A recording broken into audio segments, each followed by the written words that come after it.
तो जेवर में भारतीय जनता पार्टी की तरफ से बूथ सम्मेलन मनाया जा रहा है और तमाम यहाँ आपको बता दें भारतीय जनता पार्टी से तमाम जेवर विधानसभा क्षेत्र से तमाम कार्यकर्ता लगातार भरने पर है।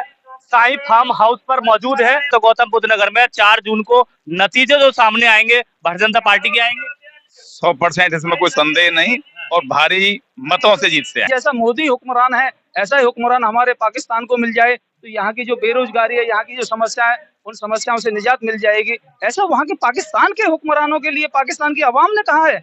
अगर छोटी मोटी कहीं पे कोई कमी भी है तो उसको जनता के बीच में जाकर हमारे जनप्रतिनिधि सुलझाएंगे और माननीय मुख्यमंत्री योगी आदित्यनाथ जी तक इस बात को पहुंचाया जाएगा की बार 400 पार 100%। जी सर, ये भारतीय जनता पार्टी के कार्यकर्ता हो या नेता है उन्हीं का नारा है या आम जनता का भी नारा है? आम जनता, आम जनता। मैं उदयवीर चौधरी, गांव नंगला हुकम सिंह, जो विस्थापन में आता है। हमारे गांव में जब ये बात चली सबसे पहले हमने उठाया कि कोई बहिष्कार नहीं होगा, पूरे गांव की टोटल वोट पड़ेगी और बीजेपी के लिए पड़ेगी। विपक्ष ये कह रहा है कि ईवीएम मशीन है, जब तक बीजेपी ही पार्टी है। विपक्षी के जमाने में जब तक विपक्षी वालों की जमाने के जब होगी उनकी सबकी। डॉक्टर महेश शर्मा अपने हॉस्पिटल के लिए 10 रुपए तो छोड़े ही ना। झूठ बोल लो है, जो कोई जाए सब छोड़वा में 50% झूठ लो है। आम जनता कहती है वो झूठ है। झूठ है, झूठ झूठ झूठ। बीजेपी सरकार गौतम बुद्ध नगर से क्या वाकई में रिटर्न होने वाली है? तो हमारे साथ धर्मेंद्र अग्रवाल जी हैं, हमारे साथ और तमाम लोग हैं। क्या जोश देखने को मिल रहा है कहो तो? देखिए, आज पूरे विधानसभा के बूथ अध्यक्ष हमने बुलाए हैं पार्टी ने, उनमें जोश का काम देने का काम करना है आज पार्टी को, जिससे आने वाली 26 तारीख को हमारे सारे बूथ अध्यक्ष, उनकी पूरी टीम जोश खरोश के साथ डॉक्टर महेश शर्मा के लिए काम करेंगे, भारतीय जनता पार्टी के लिए काम करेंगे और हैट्रिक नरेंद्र मोदी जी को प्रधानमंत्री बनाने का काम करेंगे। गौतम बुद्ध नगर की बात करें तो गौतम बुद्ध नगर में 4 जून को नतीजे जो सामने आएंगे भारतीय जनता पार्टी के आएंगे 100%, इसमें कोई संदेह नहीं और भारी मतों से जीत से आएंगे। एयरपोर्ट से प्रभावित जो गांव हैं बात करें तो उनपे भी विरोध चल रहा है डॉक्टर महेश शर्मा जी का, कि एक बार जब वोट मांगने आते हैं और उसके बाद में नहीं आते। देखिए, विरोध अपने का अपने से होता है, बाकी ऐसा नहीं है कि हमारे साथ नहीं है। कुछ लोग चुनावी बाइकआउट कर रहे हैं, बहिष्कार कर रहे हैं। नहीं, ऐसा कुछ नहीं होगा। ये तो भाई अपने से विरोध भी किया जाता है और जहाँ विरोध किया जाता है अपने तो वो अपनी बात को कही जा रही है, वो सब वोट महेश शर्मा जी को देंगे और बड़ी बहुमत से यहाँ से महेश शर्मा जी। अगर बात करें जेवर क्षेत्र की बात करें तो जेवर क्षेत्र में क्या माहौल देखने को मिल रहा है? बढ़िया माहौल है, बीजेपी का अच्छा माहौल है। महेश शर्मा जी फुल बहुमत से जीतेंगे। सभी युवाओं का यही एक आवाज है, एक ही आवाज है। गौतम बुद्ध नगर की बात आए तो गौतम बुद्ध नगर से कोई और पार्टी का प्रत्याशी आना चाहिए, देश में मोदी जी होने चाहिए। देश में मोदी जी। और गौतम बुद्ध नगर की बात करें तो डॉक्टर महेश शर्मा जिंदाबाद। महेश शर्मा, डॉक्टर महेश शर्मा। अब की बार 400 पार। 400 पार। चंद्रमणि भारद्वाजी मौजूद है, क्या कहना चाहोगे? आज बड़ा अच्छा माहौल देखने को मिल रहा है। भारतीय जनता पार्टी की बात करें, डॉक्टर महेश शर्मा कुछ देर में पहुंचने वाले हैं और जेवर विधायक भी पहुंचने वाले हैं। क्या माहौल देखने के लिए मिलेगा आपकी बार गौतम बुद्ध नगर की बात? देखिए, अब की बार जो माननीय मोदी जी ने कहा है कि अब की बार 400 पार, तो आप ये मान लीजिए कि जब मोदी जी ने कहा है कि अब की बार 400 पार, तो अब की बार 400 पार ही होगा। और जनता जो हमने पिछले 10 सालों में माननीय मोदी जी के नेतृत्व में और प्रदेश में माननीय योगी जी के नेतृत्व में जो विकास कार्य किए हैं, उन विकास कार्यों की गंगा में सभी लोग नहा रहे हैं, सबको कहीं ना कहीं लाभ मिल रहा है। इतनी सारी योजनाएं, उन योजनाओं को लेकर के हम जनता के बीच में जा रहे हैं और हम जनता से बता रहे हैं कि देखिएगा, जब आपको लग रहा है कि मोदी जी की सरकार आने वाली है, सब कहते हैं कि अब की बार 400 पार, कि फिर अब की बार मोदी सरकार।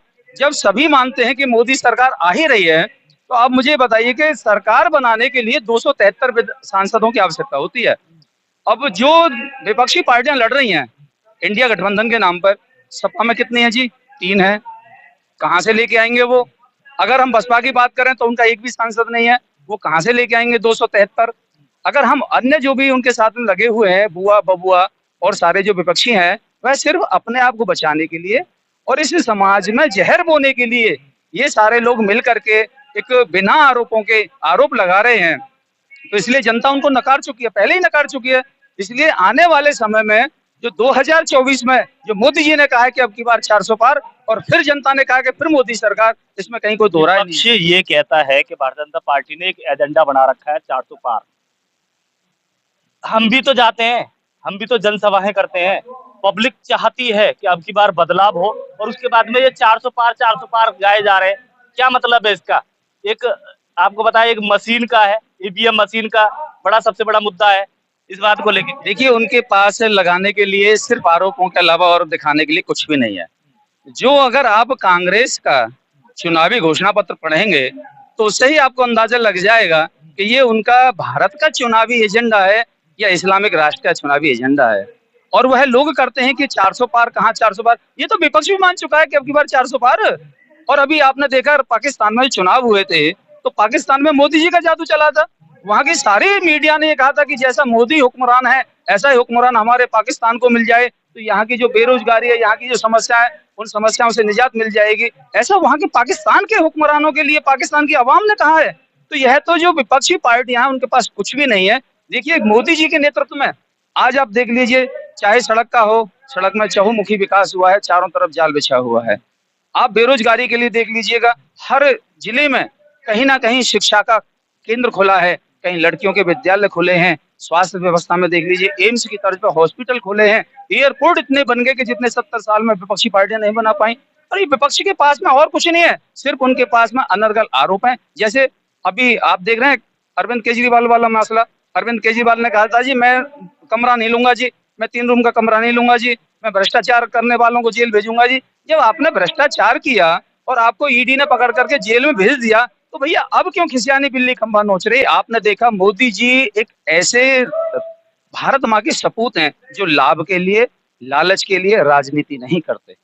उन्होंने जितने भी डिसीजन लिए चुनाव के समय में लिए, उन्होंने ये नहीं देखा कि अगर मैं ये डिसीजन ले लेता हूं तो इससे मेरी सरकार बनेगी या ना बनेगी। उनका सिर्फ एक ही उद्देश्य है, राष्ट्र सर्वोपरि। और रहा ईवीएम वाला मसला, अभी आपने कहा कि ईवीएम को लेकर के विपक्षी आरोप प्रत्यारोप लगाते हैं। अभी बांग्लादेश में आपने देखा, बंगाल में क्या था, पश्चिम बंगाल में क्या हुआ? यदि हम ईवीएम हैक कर लेते तो क्या पश्चिम बंगाल में सरकार नहीं बनती? वहां की जनता ने हमको वोट नहीं दिया, हमने वहां विपक्ष में रहना स्वीकार किया। तो यह सिर्फ और सिर्फ आरोप लगाने का विषय है और उनके पास में कुछ नहीं है, सिर्फ और सिर्फ सरकार। आप देख लें कि फिर मोदी सरकार बनेगी और हमारा जो गठबंधन है, एनडीए का गठबंधन, वह 400 पार होके दिखाएगा। यह जनता चाहती है, यह तो बदलाव जनता ने चाहा है। कांग्रेस मुक्त प्रदेश कर दिया, कांग्रेस मुक्त देश कर दिया, भ्रष्टाचार मुक्त देश कर दिया, रोजगार जो लोगों को नहीं मिलता था रोजगार दे दिया। अब यहाँ विश्व का सबसे बड़ा एयरपोर्ट जेवर में बनने जा रहा है, बन रहा है और 2024 में उड़ान भी हो जाएगी। जेवर में एयरपोर्ट बनने जा रहा है तो दूसरी तरफ लगातार जो ग्रामीण हैं वो बहिष्कार कर रहे हैं चुनाव को लेके कि एक बार डॉक्टर महेश शर्मा पहली बार आते हैं वोट मांगने के लिए, उसके बाद में गायब हो जाते हैं। देखिए, लगातार पिछले 10 सालों से डॉक्टर महेश शर्मा जी जनता के बीच में जाते रहे। यह किसानों की आम सहमति से यह एयरपोर्ट बना है। कहीं भी किसी भी किसान ने एक कंकड़ी कहीं निर्माण कार्य पर नहीं फेंकी। यह जब विपक्षियों को नहीं लगा कि ये तो सरकार बन रही है और कहीं कुछ उपद्रव हुआ नहीं है, तो अब वही जो 4.5 साल जो बरसाती मेंढक जो छिपे हुए होते हैं और चुनाव के 15 या 20 दिन पहले जो बरसाती मेंढक निकल के आते हैं, वही ये लोग हैं जो भोले भाले किसानों को बरगला रहे हैं। किसान का कहीं सरकार को लेकर के विरोध नहीं है और हमारी सरकार किसानों के प्रति समर्पित है। यदि किसानों की कोई भी समस्या है तो हमारे कृषि मंत्री जी, हमारे गृह मंत्री जी, हमारे मुख्यमंत्री जी, हमारे प्रधानमंत्री जी हमेशा किसानों के बीच में जाने का काम किया है और किसानों के बीच में जाते हैं। और किसानों की बात की आपने, तो मैं आपको बता दूं कि जो किसानों के मसीहा हैं चौधरी चरण सिंह साहब, स्वर्गीय चौधरी चरण सिंह साहब, उनको भी अगर भारत रत्न देने का काम किया है तो मोदी जी के नेतृत्व वाली एनडीए सरकार ने काम किया है। यह है किसानों के प्रति समर्पण के भाव से रखने वाली हमारी भारतीय जनता पार्टी की सरकार। बिल्कुल बिल्कुल, बहुत बहुत धन्यवाद। तो जो गौतम बुद्ध नगर से आईटी संयोजक चंद्रमणि भारद्वाज जी थे हमारे साथ। तो बूथ सम्मेलन में हमारे साथ ठाकुर मंजीत सिंह मौजूद है। मंजीत सिंह, ये बताइएगा, ये अब की बार 400 पार बीजेपी सरकार, ये एक बड़ा माहौल बना रखा है भारतीय जनता पार्टी ने, क्या वाकई में रंग लेके आएगा ये अब की बार होगा? ये बिल्कुल रंग लेकर आएगा। जिस तरह से मोदी जी और योगी जी ने देश में माहौल बनाया है, धारा 370 से लेके और भगवान श्री राम का जो भव्य मंदिर अयोध्या में जो बन रहा है, मैं तो ये कहूंगा कि ये तो मोदी सरकार का नारा है कि अब की बार 400 पार। लेकिन जो जनता का जो नारा है और जनता की जो मोदी और योगी जी के प्रति जो अपील है, वो अब की बार 450 पार। बीजेपी का मुद्दा सबसे बड़ा ये राम मंदिर को लेके पब्लिक के बीच जाकर और वोट मांगेगी भारतीय जनता पार्टी? राम मंदिर तो देखो भव्य राम मंदिर बन चुका है। सनातन और हिंदू धर्म के प्रति जो मोदी जी और योगी जी ने आस्था जगाई है और जो भारत हमारा आर्थिक स्थिति में नंबर 1 आया और हिंदू राष्ट्र बनने जा रहा है, उसके लिए बड़ा गौरवान्वित पल है। और जो देश और विदेशों में जो हिंदू राष्ट्र की जो प्रतिमा भारत की जो मोदी जी ने देश और विदेशों में जो स्थापित की है, उसके लिए अब की बार मोदी सरकार और अब की बार 400 पार। बीजेपी जनता के बीच जाएगी और किस मुद्दे को लेकर वोट मांगेगी? देखिए, मुद्दे क्या मुद्दा है, मुद्दे तो सब हैं जो कि बीजेपी सरकार ने पहले ही पूरे कर दिए। अब जो जनता से अपेक्षाएं हैं, अब हम घर घर जाके पूछ रहे हैं, उज्ज्वला गैस कनेक्शन, जेवर में सबसे बड़ा इंटरनेशनल एयरपोर्ट, रही बात जेवर की, हम गौतम बुद्ध लोकसभा में आते हैं, अरनिया में 1200 करोड़ की पावर से जो पावर प्लांट बना है, सड़कों का जाल जो बिछ रहा है, NHAI वगैरह, आप सब देख ही रहे हो, आप तो वरिष्ठ पत्रकार हो, आपको सब पता है। इससे लेके मेरे ख्याल से जनमानस के जो छोटे मोटे मुद्दे हैं, अब के अगर मोदी जी की सरकार बनेगी तो जितने भी जो छोटे मोटे मुद्दे हैं जो कभी छूट जाते हैं, उनको हम सभी कार्यकर्ता जनप्रतिनिधियों के माध्यम से उन सबको पूर्ण करने का कार्य किया जाएगा, ताकि 2047 तक भारत एक विकसित राष्ट्र बन सके, जो मोदी जी का सपना है। कहीं ना कहीं छोटी मोटी कमियां रह जाती हैं, ये उसका ये विषय नहीं है।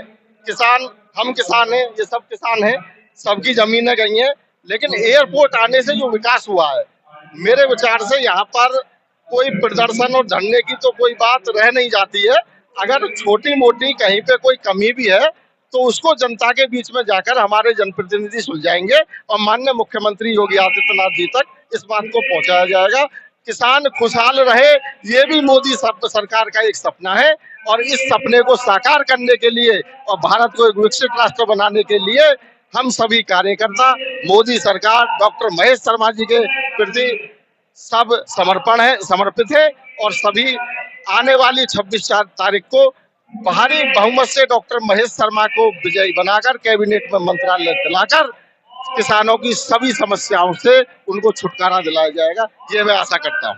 400 पार करने के लिए सभी बरकरार मेहनत कर रहे हैं। ये मेहनत कहीं ना कहीं भारतीय जनता पार्टी को रंग लेकर आएगी। इनको कहीं ना कहीं भरोसा है कि जो मेहनत कर रहे हैं वो जमीनी स्तर पर देखने के लिए मिलेगी। अब वाकई में जो रणनीति तैयार बनाई जा रही है, ये 400 पार की, यह सक्सेसफुल हो पाएगी 100%। अब की बार 400 पार 100%। जी सर।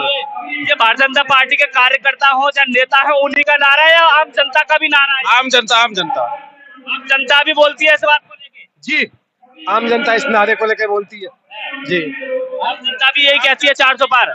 आम जनता ने हमसे बुलवाया है, पार्टी से। जनता की ही आवाज पहले से है, तब पार्टी ने बोला है। विपक्ष कह रहा है कि अब की बार गठबंधन जाएगा 400 पार। एक बात बताइए, विपक्ष क्या बोले, क्या बोल पाए बेचारा? वो जो मुंह में आता है उसे बोल देता है। कोई मुद्दा नहीं है, एक मुद्दा वही है 400 पार। गठबंधन काय को कछु ना है, चोर रहेंगे सारे सगरे इकट्ठे रहे। नाज मिल लो खाए को, पैसा मिल लो, सब चीज मिल रही है यार। नाज मिल लो है खाए के लिए, मौज आ रही है हर आदमी की। पेंशन मिल रही है, 2-2 हजार रुपया मिल रहे हैं, और खा लोगे कि राशन तो वो कहते हैं, गठबंधन कहता है कि राशन तो पहले भी मिलता था। अरे कछ ना है, बकवासबाजी। बीजेपी सरकार में गरीबी आ गई। गरीबी ना है, मौज आ रही है भैया। गुंडागिरी तो खत्म ही है हिसाब से। लगता है कि गुंडा भी हिसाब से, अब ये को ना है, झूठ बोल रहे हैं सारे। इस बार आम जनता की यही पुकार, बीजेपी 400 पार। जन जन के हृदय में बीजेपी भरी हुई है। पूरे देश के अंदर विपक्ष के पास कुछ नहीं है, सिर्फ खोखले वादे, खोखले बहाने। उन्होंने आम जनता को हमेशा त्रस्त किया है। केवल पूरे देश के अंदर भाजपा ही छाई हुई है। अब की बार 400 पार, तीसरी बार मोदी सरकार। गौतम बुद्ध नगर के महेंद्र नागर कह रहे हैं, प्रचार प्रसार कर रहे हैं, बढ़िया लगे हुए हैं प्रचार प्रसार करने में। वो कहते हैं कि अब की बार डॉक्टर महेश शर्मा नहीं, महेंद्र नागर नहीं। अगर इतने बढ़िया होते महेंद्र नागर तो उनको टिकट क्यों कटता हो? पहले वहां दे दियो, फिर दूसरे दे दियो, फिर ऐसे न कौन पूछ रहे हो? जनता अगर उन्हें मान थी तो उनको टिकट क्यों बदलता हो? अखिलेश ही ना बदलता। अब तो दबाव डाल के फिर दोबारा लियो। कौन पूछ रहे ऐसे नागरन ने? यहाँ डॉक्टर महेश शर्मा है। महेश शर्मा वही है और मोदी जी योगी जी की जो जोड़ी है ना, उसने जनता के दिमाग और दिल में ये भर दिया है कि जो कुछ है भाजपा ही कुछ कर सकती है जनता के लिए। विरोध भी चल रहा है डॉक्टर महेश शर्मा जी को कि एक बार आते वोट मांगने के लिए, जब काम पड़ता जब आते और उसके बाद में लुप्त हो जाते, फिर नहीं आते। मैं उदयवीर चौधरी, गांव नंगला हुकम सिंह, जो विस्थापन में आता है। हमारे गांव में जब ये बात चली, सबसे पहले हमने उठाया कि कोई बहिष्कार नहीं होगा, पूरे गांव की टोटल वोट पड़ेगी और बीजेपी के लिए पड़ेगी। ये हमारा वादा है, डॉक्टर महेश शर्मा जी के लिए पड़ेगी। और रही गांव आने की, उनसे कहा है उनके पास जिस दिन समय होगा उस दिन गांव में आएंगे और हम उनको लेकर आएंगे। देख उन माई का लाल काले झंडा दिखाता, हम भी विस्थापन में। ऐसा कुछ नहीं है, ना ही किसी के ऊपर इस प्रकार का दबाव है, ना ही कोई विस्थापन वाला कोई इसका बहिष्कार कर रहा है। बहिष्कार है वो कुछ चंद लोग जो बहकावे में आए हुए दूसरे पार्टियों के में, वो कुछ भी कहते हैं, ऐसा कुछ नहीं है। हम दावे चंद लोग हैं जो बहिष्कार को लेकर नहीं, वो बहकावे मारे किसान यूनियन बारे में। टाइम नहीं मिलता कि वो एक एक गांव में घूम सके, हर घर जा सके। एक सांसद के लिए बहुत सारे काम होते हैं। हमारे प्रधानमंत्री कहते हैं लोकसभा में बैठो आकर, तो उसे वहां भी तो जो टाइम देना है। जब तक वहां की कोई योजना पता नहीं लगेगी तो क्षेत्रों क्या दिला सकते हैं? या तो क्षेत्र में घूम सकते हैं या फिर अपने लोकसभा में बैठ सकते हैं। एक सांसद के लिए बहुत सारे काम होते हैं और एक एक घर पहुंचना बहुत मुश्किल होता है। एक लोकसभा बहुत बड़ी होती है, पूरी यहाँ के जो हमारा एरिया है ये बहुत बड़ा, कोई छोटा एरिया नहीं है। जो सांसद जी आ जाए, हर घर आके सजाए, तो ये बोले भाई लगता है अब की बार डॉक्टर महेश शर्मा पार जाएंगे। 8 लाख वोट दे, उम्मीद है वो सभी को 8 लाख वोट दे, 8 लाख अब की बार 400 पार। तमाम कार्यकर्ता यहाँ सम्मेलन मनाया जा रहा है, किस लिए कोई रणनीति बनाई जा रही है 400 पार की, क्या है ये? अब की बार 400 पार पूरी। हाँ, 8 लाख वोट। पिछली बार 3 लाख से जीते, अब की बार 7 लाख से जीतेंगे, ये हमारा दावा है। हाँ जी। विपक्ष ये कह रहा है कि ईवीएम मशीन है, जब तक बीजेपी ही पार्टी आए। विपक्षी की जमाने में जब तक विपक्षी वालों की जमाने के जब होगी उनकी सबकी बिल्कुल मामला खत्म है, उनको जीरो। इसका मामला खत्म है, विपक्ष खत्म है, विपक्ष में नहीं है कुछ भी। फालतू की बातें हैं और जुमलेबाजी के अलावा इनके पास कुछ भी नहीं है। बोल हमारे डॉक्टर महेश शर्मा हैट्रिक लगा, तो अभी तो उनके पिताजी पलटे जा रहे, पता ना कौन खड़ा होगा। अभी तो चेंज हो रहे हैं डेली, कभी अतुल प्रधान बना दे, कभी हमने सोलंकी अब की बार नाम सुना है, हमने इससे पहले सोलंकी का कोई नाम नहीं सुना। क्या कोई वो है? महेश शर्मा हमारे पास पिछले 3 बार से सांसद रह चुके हैं और 4थी बार फिर बनेंगे। डबल इंजन सरकार आनी है और वो आएगी, किसी पर नहीं रुकनी, ये निश्चित बात है। ये फर्क पड़ा है इस बात को लेके कि योगी जी, उत्तर प्रदेश के सीएम योगी आदित्यनाथ जगह जगह जा रहे हैं, प्रचार प्रसार जन संबोधन कर रहे हैं, उससे फर्क पड़ सकता है। सगरो फर्क पड़ेगा भैया, बीजेपी पे अगर वोट ना करो कोई, हमारे भभोखरा का हमें डॉक्टर। आपको लगता है अगर देश बचाना है तो बीजेपी को लाना है? बीजेपी लाना ने गुंडागिरी चल रही है, फिर अगर बीजेपी ना तो गुंडागिरी है, ठीक है ना। 5 करोड़ को काम मेरे काम में दियो महेश शर्मा ने, जो सांसद है। 5 करोड़ को काम है, अब भी काम चल रहा है भभोखरा में, जाके देख लो 5 करोड़। हाँ, यात्रा कह रही है कि भारत टूट गया था इसलिए हम न्याय यात्रा निकाल रहे हैं। कितना चूर फोर है, कौन पूछ रहा हो? कांग्रेस है या कहा है? कांग्रेस हो कछुना है, कोई वजूद नहीं है कांग्रेस का, कछुना है बीजेपी के सिवाय। ना कोई वजूद ना है। कांग्रेस में कोई एक अच्छा नेता है जो बोल सके या सामने लड़ से खड़ा हो सके? राहुल गांधी है, उनको खुद को बोलना नहीं आता, वो क्या करेंगे? उनकी जुमलेबाजी वाली है, उन पे एक भाषण सही से दिया नहीं जाता स्टेज में, वो क्या सरकार चलाएंगे? वो किस हिसाब से उन्हें प्रधानमंत्री स्वीकार कर सकते हैं? जिस आदमी पर अपने शब्द ही स्पष्ट नहीं बोले जा सकते, तो हम कैसे मान ले कि वो सरकार चला लेगा, प्रधानमंत्री बन सकता है? महेश शर्मा के लिए इलाज करवाया यार, 20 को इलाज करवाया महेश। जनता तो यहाँ लोकल की जनता आपको पता क्या कहती है? तो डॉक्टर महेश शर्मा अपने हॉस्पिटल के लिए 10 रुपए तो छोड़े ही ना। झूठ बोल रहे हो, जो कोई जाए सब छुड़वा में 50% झूठ लो है। जनता, आम जनता कहती है वो झूठ है। झूठ।